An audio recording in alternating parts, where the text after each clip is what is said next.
Hello friends, आपका स्वागत है आर पॉइंट में। आज का हमारा टॉपिक होगा रियल नंबर, जो संख्या पद्धति का एक भाग है जिसमें परिमेय और अपरिमेय संख्याओं का संकलन होता है। परिमेय संख्या को हम p बाई q के फॉर्म में लिख सकते हैं और अपरिमेय संख्या होती है अशांत और अनावर्ती, अर्थात हम ये कह सकते हैं कि जिसका कोई परफेक्ट रूट ना हो, जिसका परफेक्ट कोई क्यूब ना हो, और पाई और ई अर्थात जो लॉगरिथमिक बेस होता है, नेचुरल बेस, उसको भी हम अपरिमेय संख्या की श्रेणी में लाते हैं। आज का हमारा टॉपिक रहेगा जो यूक्लिड विभाजन प्रमेय का है, उसका जो फर्स्ट चैप्टर है हम उसको देखेंगे। तो हम पहले देख लेते हैं कि भाग प्रक्रिया क्या होती है।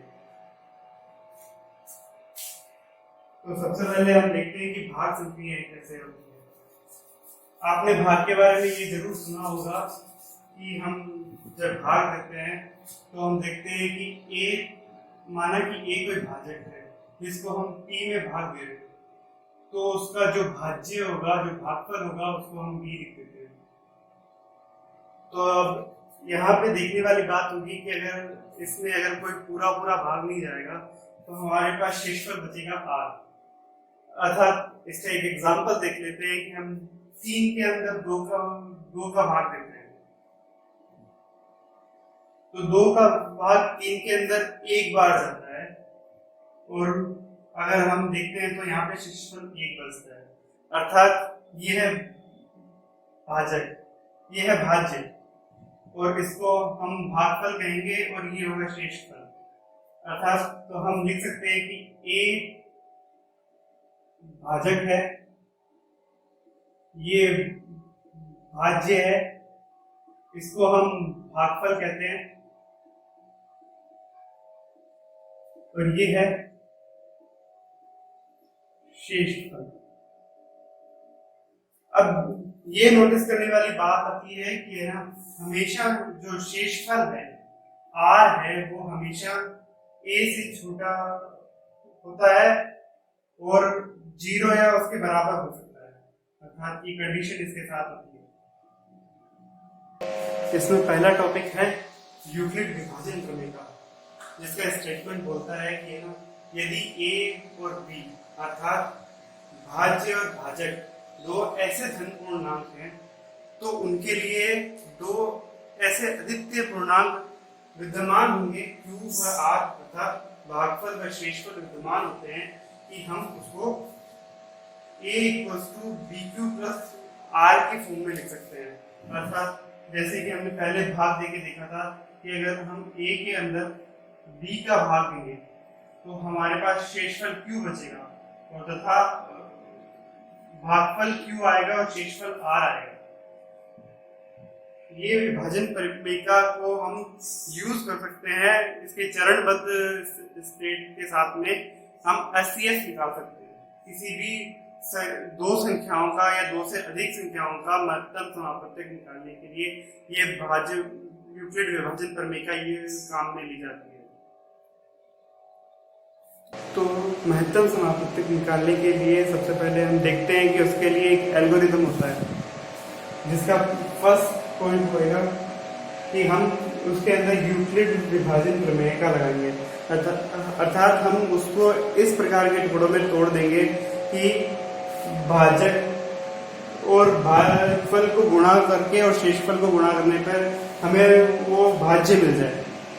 अगर हम कहें कि ना, हम कि दो संख्या 3 है और भाज्य है 2, तो भागफल होगा 1 और शेषफल होगा 1, तो हम उसे इस प्रकार की फॉर्म में तोड़ सकते हैं।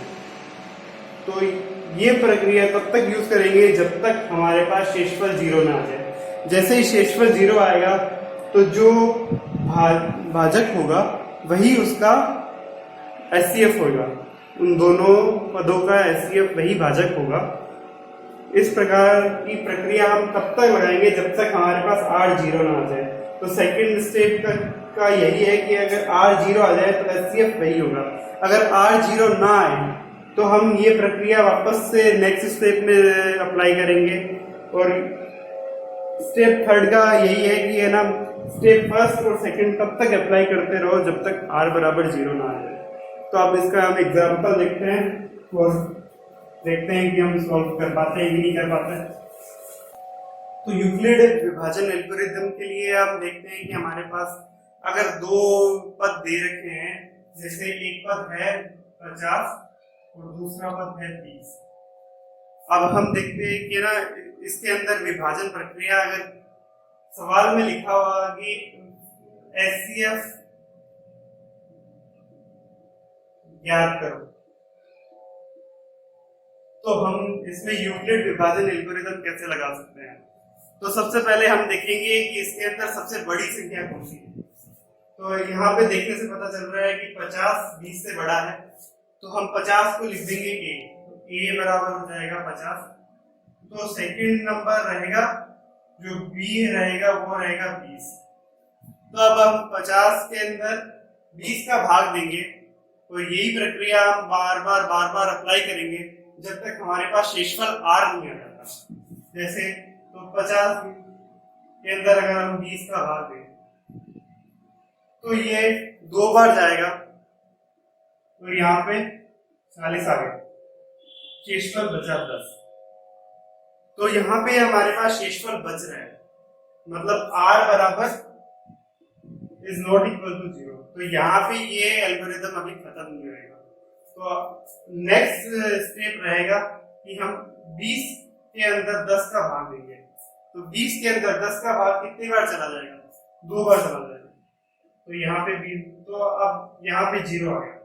तो हम देख सकते हैं कि r बराबर 0 है। तो इस पॉइंट के ऊपर जो भी भाजक रहेगा अर्थात 10, यही इसका एचसीएफ होगा। तो हम लिख सकते हैं कि एचसीएफ क्या होगा? 10। और ऐसा ही अगर एक और एग्जांपल ले लेते हैं।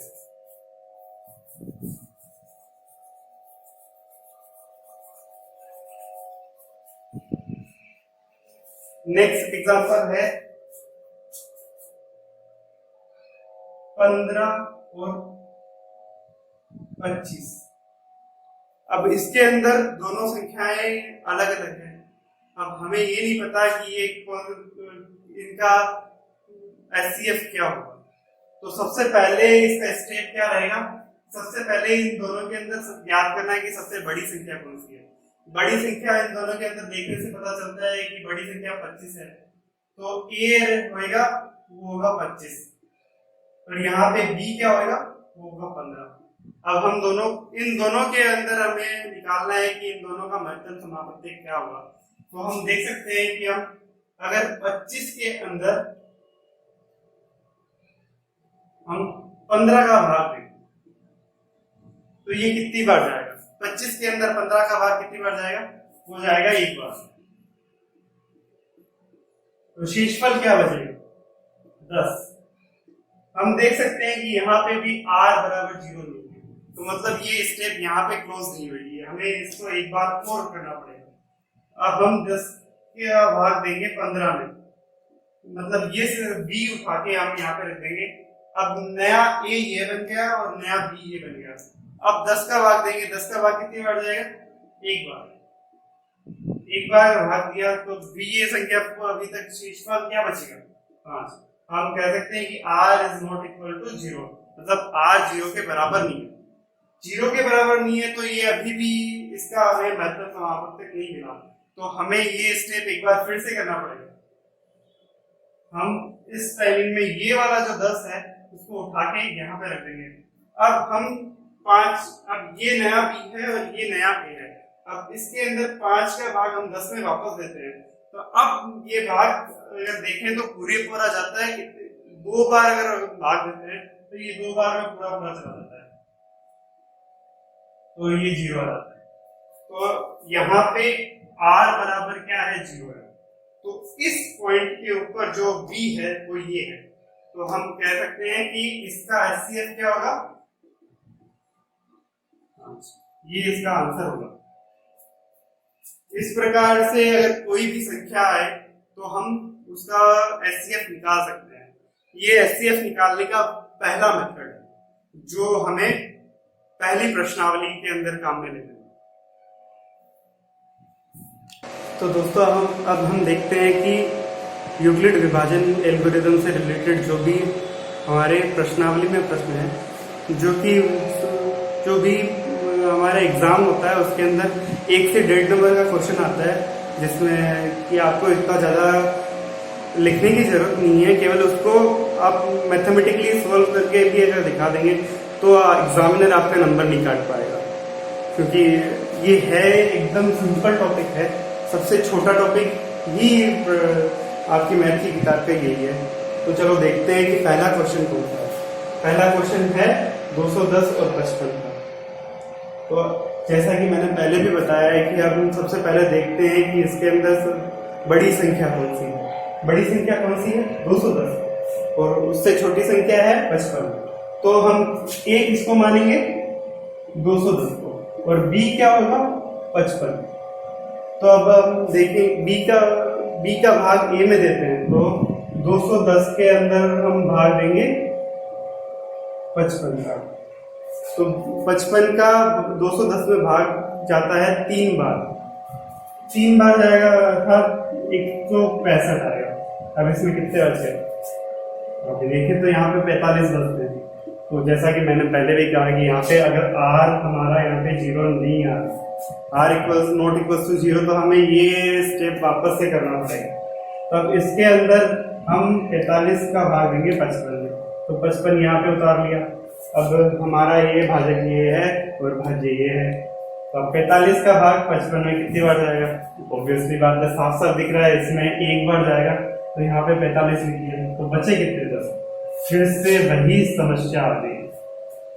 समस्या यही है कि यहाँ पे r बराबर 0 नहीं आ रहा है, तो हमारा महत्व तक हमें नहीं मिले। तो हम क्या करेंगे? हम वापस से इसका भाग देंगे 45 का भाग वापस से देंगे इसके अंदर। तो अब हम यहाँ पे वापस 45 लिख देते हैं। तब 45 का के अंदर 10 का भाग कितनी बार जाता है? साफ साफ दिखता है कि ये 4 बार ही जाता है। 40 बचेंगे, 5 बचेंगे। r बराबर फिर से नॉट इक्वल टू 0। तो अब r अभी भी 0 नहीं मिल रहा है, तो हम अभी भी नहीं कह सकते कि हमारा महत्तम समावर्तक हमें मिल गया। तब हम क्या करेंगे? हम 10 के अंदर भाग देंगे इसका 5 का। कितनी बार जाएगा? 2 बार जाएगा, तो कितना आएगा? 10 आएगा, तो ये हो गया 0। तो आप क्या कह सकते हैं? इस टाइमिंग में भाग महत्तम समावर्तक कौन सा आएगा? सभी बता रहे हैं, जोर से बोलो। 5। एचसीएफ क्या आ गया? 5। तो यही आंसर होगा। अब अगर आपको क्वेश्चन पेपर में लिखना है तो आप इस तरीके से लिख सकते हैं।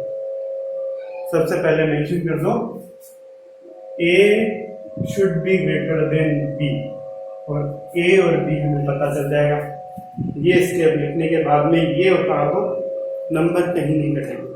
सबसे बढ़िया चीज यही है, सबसे छोटा आंसर।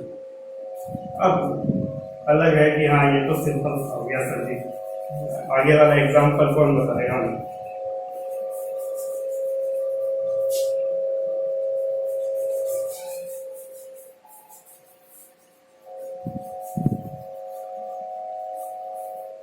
अब हमारे पास नेक्स्ट एग्जाम्पल कौन सा है? 267 और 867 और 255। मेरे को पता है कि मैं कई बार भूल जाता हूँ, तो इसका मतलब ये नहीं है कि मैं गलत बोल रहा हूँ, पढ़ाऊंगा सही। तो हम यहाँ पे क्या देख सकते हैं कि ए क्या होगा? 867।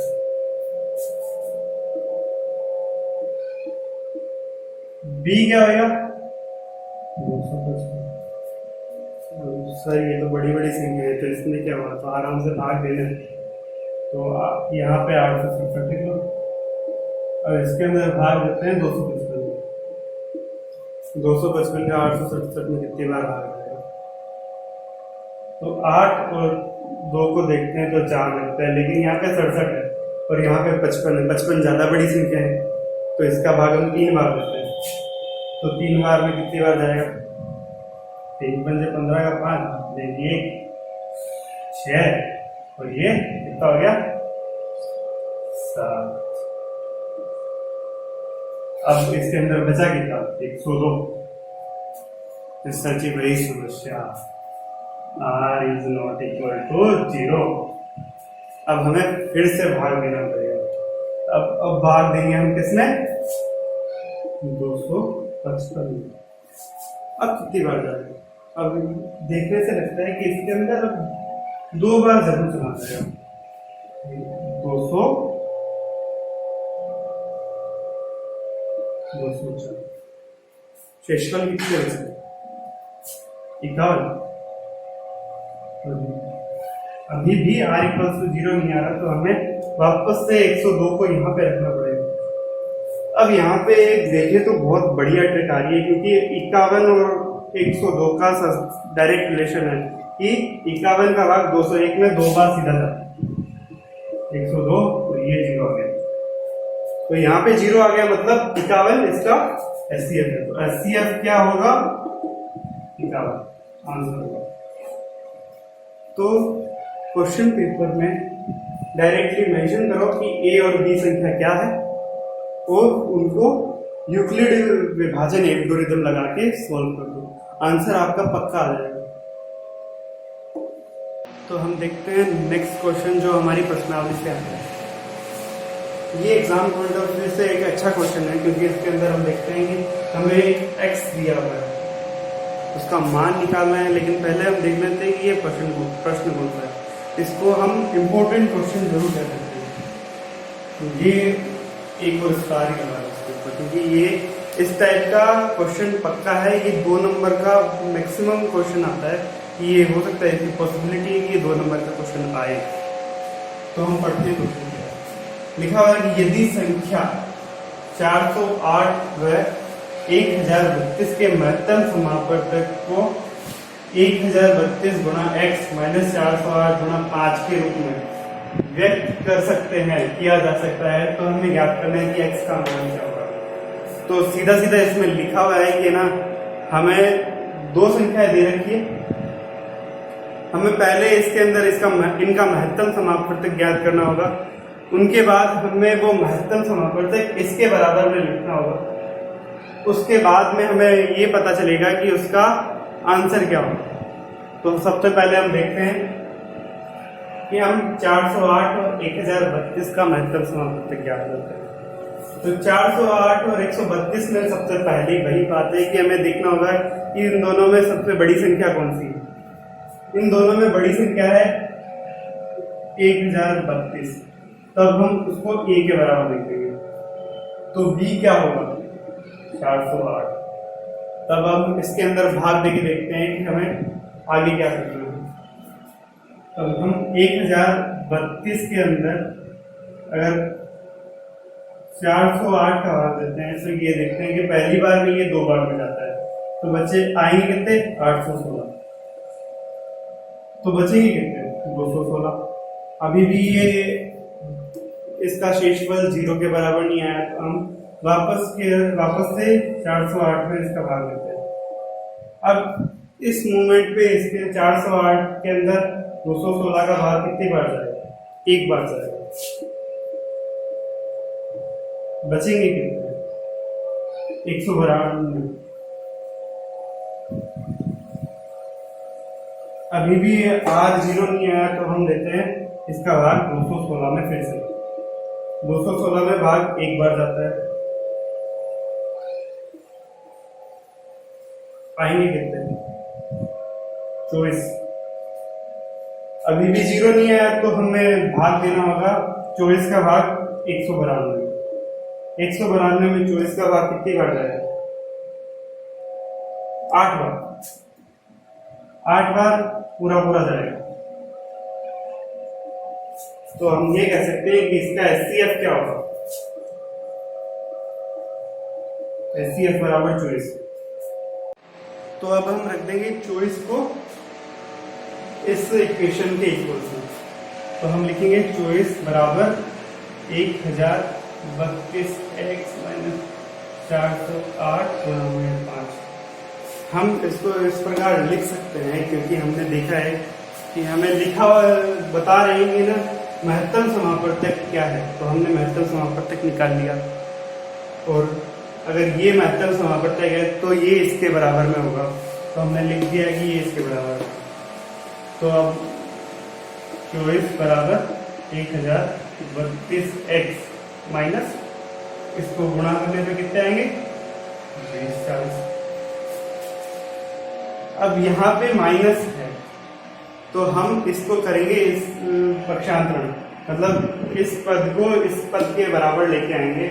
तो हम लिख सकते हैं कि ये अगर यहाँ पे नेगेटिव है तो इस तरफ आने पे ये क्या हो जाएगा पॉजिटिव हो जाएगा।